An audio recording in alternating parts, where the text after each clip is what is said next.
Coach, you can start us off when you're ready. Disappointed Saturday for sure on a lot of fronts. Our staff hurts for the Ole Miss family. I understand when you love a place and you want to give it great joy through the job you're assigned, it's difficult when you know that it's disappointing. It's testing times. We must show great resolve and leadership moving forward, shut out the negativity, and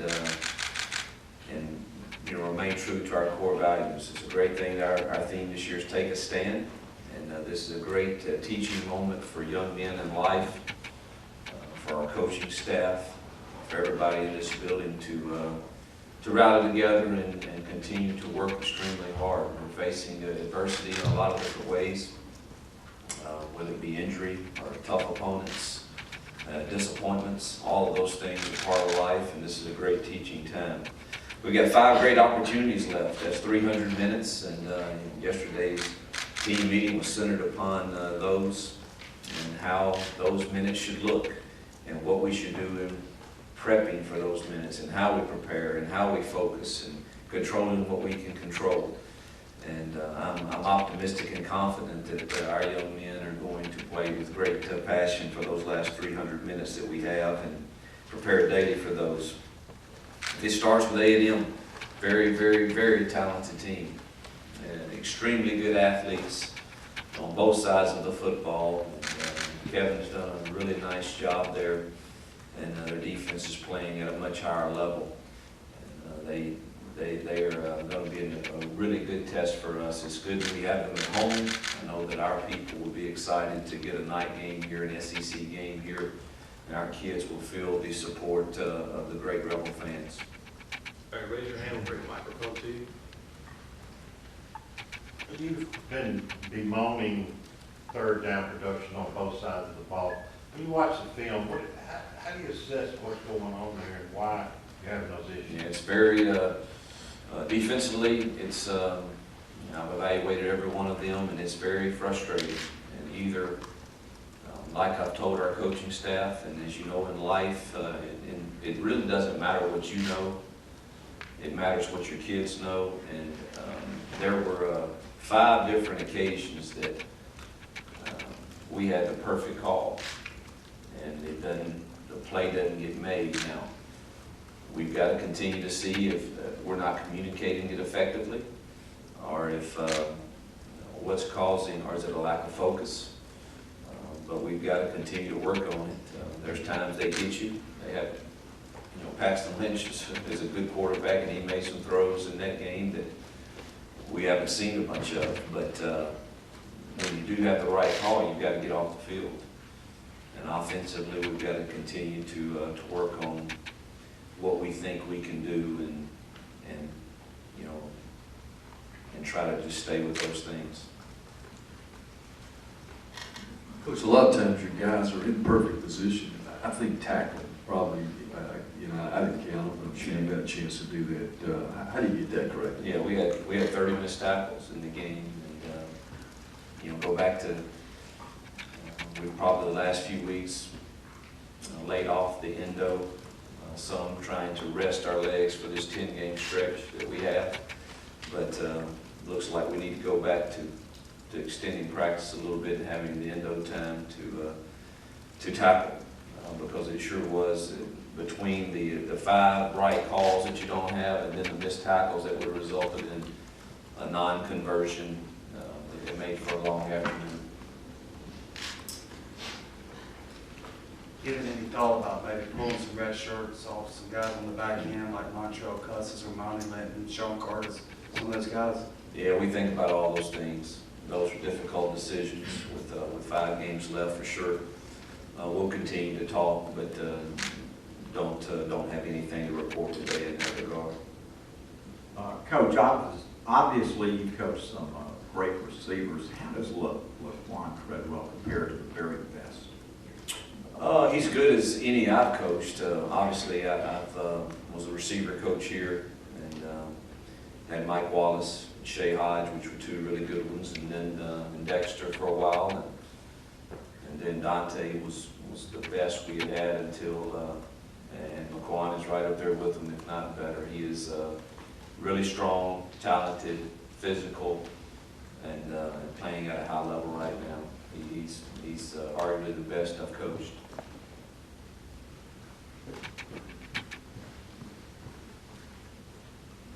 Hugh, you mentioned playing with passion over the last 5 games. Trey brought up the question of heart after the game. How do you feel? Do you feel like it's a valid point right now? What's your take on that? Tell me again, who brought up what point? Trey Elston mentioned that he was concerned that some players were not playing with Yeah. heart. Do you feel the passion is there right Well, we'll see Saturday night. You know, I assure you, we'll do like we've done every week and prepare them to have that. It's an individual decision. I'm gonna do everything within my power to make sure that that occurs. And I think there was some passion in our team meeting yesterday by individuals. At the end of the day, every man's got to decide, his role and what that looks like for him. We're going to try our best to motivate them to do. I'm confident that we're going to play with great passion Saturday. You, in terms of tackling, you mentioned laying off some of the tackling during practice, but is there something fundamentally going on that you guys, that's come up for tackling? No, I mean, I don't know how else to describe it. When you miss tackles, your fundamentals are bad. And that was the case Saturday. We need to go back to tackling our tackling circuit and improve on it. Hugh, what's the injury situation with Kandichi and some of those guys, Conyers, all those guys? It's, our injuries continue to be an issue for us that we've got to attack. Rob will go through concussion protocol, as will Trey Elston, as will Will Gleason. Robert Conyers, unfortunately, is done for the year with an ACL tear. And we've got several others that will be day-to-day, but that's an issue that we've seemed to have our share of issues with this year, but you gotta keep getting the ones ready that you have. Are you optimistic about Robert, or you just don't know until he goes in? You just don't know. I know him really well, and he loves to play the game. And but I'm not in charge of those protocols, and certainly don't want him to rush something that he's seen. I mean, he's gonna work hard to make sure he can play, but ultimately they get to clear it. Trey Elston the same way. Taylor Pope the same way. Breland Speaks played in Roberts, and he was noticeable making some plays. Was he consistent? Did you like what you saw from him? I did. I thought he played with tremendous effort.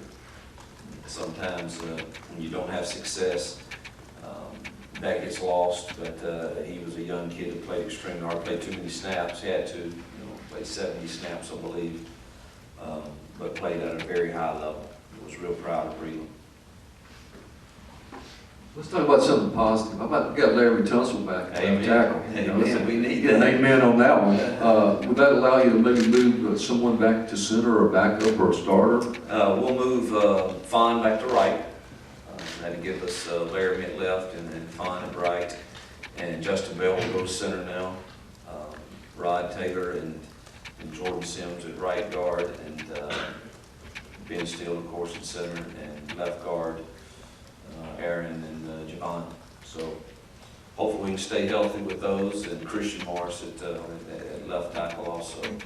Jeremy will continue to work some in both roles, but really optimistic to get that crew back together.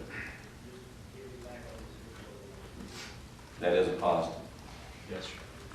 I don't know if Texas A&M's made an announcement about Kyle Allen's health yet for this week. If he plays versus Kyler Murray playing, does that change dramatically what you do defensively?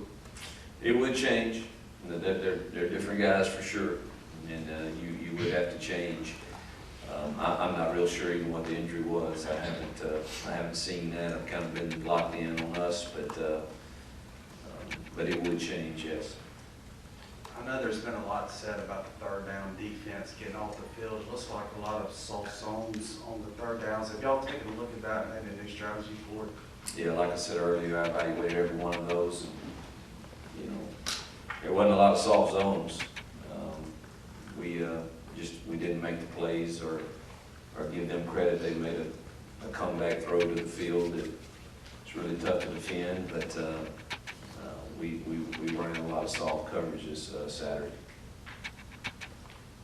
You to kind of piggyback about the offensive line, you know, you rank right 126 on rushing downs right now. I mean, is a lot of that not having all your personnel, or is it schematically? I mean, what all things go into that? Everything that you just said, you know, some personnel, we look at ourselves and our schemes, and some of it has to do with the defenses. One thing that does get lost, and you know, you can report it however you want, but we called 15 run plays the other day that had completed balls on them. Where if you hand those off, you're probably going to get some positive yards. There were several I know we would have, but the read was to throw it, and they were positive yards. We count those in our rushing. People in stats don't. But that doesn't take away from the fact that when you need to rush the ball, we've got to be better. When you have to rush it on 3rd and 1, you have to be better than we are. Coach, you're a stand-up guy and you don't like to make excuses, but I've got to ask you this question. In the second half of that game Saturday, you were missing 27% of your projected starters from August. It had to make a difference, Coach. Well, that's, you know, there's probably several teams that can say that. I don't like looking at this injury list, and neither do our fans, but people want results, and they deserve better than we performed Saturday with the kids we had. It's pretty simple.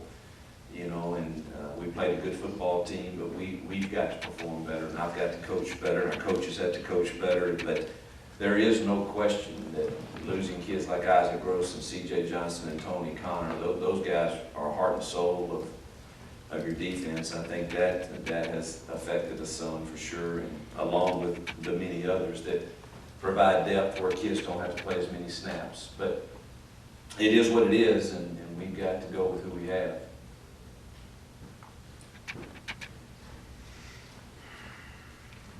Hugh, when you look at your pass defense, is there a change in personnel possibly, or you looking at that, or you like what you have in place?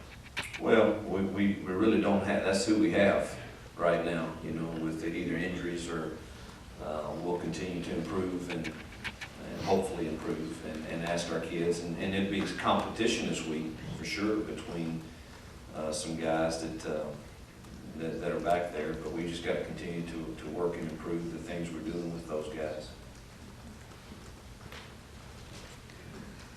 Just a couple of things, but Conyers, he had been battling that left knee injury the last few weeks of the season. Did that help impact him get that ACL tear? I mean, did that have a No, it's actually the different knee. Okay. This was his good knee. The right knee? Yeah.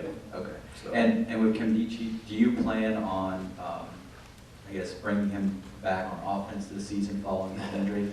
If he has anything to do with it, he says yes, but I don't know. I'll continue to debate that. He sure wants to. He came to see me this morning to make sure I wasn't thinking of keeping him from doing that, but that's just a competitor in him for sure, and it's been successful for us, but we'll think through all that for sure. I know there's always some coulda, woulda, shoulda in the days after a game, but some of those 4th and 1s, like deep in your own territory and it didn't work out, do you kind of look back and, I don't know if regret's the right word, but maybe over-aggressive in some areas? Yeah. Absolutely. You know, I don't think anybody worth their salt, when you don't have success, doesn't look back and reflect and evaluate what you should have done differently. I'm the same way. Certainly in hindsight, the first one, you know, again, we've got to coach our kids better or execute better, but we had one blown assignment on it that cost us a hit in the backfield. And the second one, I would do differently. I felt at that time the momentum had definitely shifted and did not want to give it back to them. We're not getting off the field on 3rd down, and you got half a foot or a foot to make it. But in hindsight, that was a bad call. All right, we'll take questions at the top of the room. Coach, when you look at Texas A&M's defense, now with John Chavis coming over there, what has he done so well this year compared to last season, now with him coming over and guys like Miles Garrett and their defensive front? Well, they're super talented. And then Coach Chavis has been in this game a long time and has good schemes. And he keeps you off balance with the different looks and movement that he gives you. And then you add that to the fact that they have really talented guys. It makes for a difficult defense. They played really well last Saturday. They think they gave up 20 points against a very good team. And they're a very solid defense, have been all year. And he's part of the reason, and their players are certainly part of it. Any more questions up top? All right, any more down low? Coach, I don't even know if I should be asking this, and don't even know if you should answer it, but T. Shepard's been throwing some stones on social media, kind of making things look bad. Social media, man, that's a whole other animal, isn't it? But I love T, and he actually called me yesterday. We had a good conversation, but I know exactly what was told to him, and I know how much I pleaded with him to stay and let's work through any issues. So I'll leave it at that. But he's a good kid. And I'll visit with him today some more. When you go over C.J. Johnson, are there any chance he'll be back this weekend? We're going to look at it. He ran some yesterday in the indoor, did some indo. Hadn't seen him practice yet. And today's our academic day, so tomorrow we'll see how he's progressed. In regards to the linebackers, it looked like, DeMarcus played a lot of snaps in the second half. I don't know, what was y'all's evaluation of him, and did he do some good things? He did, but it was in the wrong spot a couple times. With their movement and motions. Sometimes he got out leveraged, played hard though. A lot of our young kids are playing extremely hard, and he is playing too many snaps probably at times. But no, he played. He played. I think he graded out in the 60s. But his effort was really good. All right, we'll take questions on the phone. Any questions on the phone? Yeah, you did the international ESPN.com. Can you talk about the relationship that you and Kevin Sumlin have off the field? Kevin and I go way back to my high school days, actually, and through a common friend, Noel Mazzoni, we got to develop a friendship, and he's always been a great resource for me until we both came to this league, and we're in the same half of the league. We haven't talked a lot of X's and O's, but always consider him a friend and a guy that's going to be encouraging. He knows the stuff we go through in this business, and he's been through it. Last year had a disappointing year in his estimation and in his people's estimation there, and I try to encourage him when those are going on. He does the same. He's just I consider him a friend in the business. Clearly, you guys hung out a lot at the AFCA meetings. What were those like with him? What kind of conversations did you guys have? Well, again, I remember we haven't in the past because I don't go to the AFCA except for just the head coaches meeting and then leave. But when I was a high school coach, I would go to some, and I remember sitting with my tablet with him and Noel Mazzoni, and I was picking his brain for anything he would give me. And that was probably a span of 2 coaching conventions that I did that, and he was very gracious to allow me to do that. Thanks. All right. Any other questions on the phone? Hey, Coach, this is Greg Austin over the ESPN. I actually had a question about the defense. I know you touched on it, but what's the attitude been like? I guess what's it going to take to get the identity back for this unit? That's a great question. I think success, to return the swagger a little bit, we've got to have some enthusiasm in practice, and we're gonna try our best to motivate that. It certainly would help if we could get people like CJ or Tony Connor back, but even if we don't, we've got to develop that identity again. We've got to get back to to being the land sharp defense. We discussed that yesterday, and we'll spend a lot of time trying to get that done this week. Thanks, Coach. Yep. Anything else on the phone? Anything else in here? Coach, what's your evaluation of Chad at this point in the season? What's he done well? What does he need to do better? He's played well, you know.